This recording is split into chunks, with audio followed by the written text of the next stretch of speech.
So here we are with a Crown TR680 from 1960, just fixed up with 5 new electrolytic capacitors, which boy did it need, because it was pretty much silent without them. Now however it's pretty good.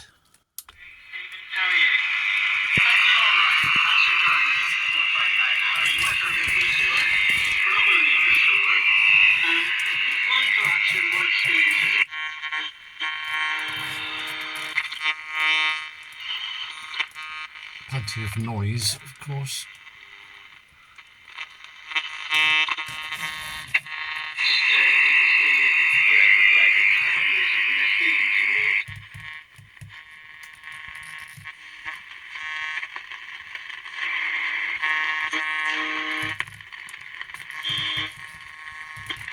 It would be a lot better if I hadn't just turned my big computer monitor on downstairs, but there you go.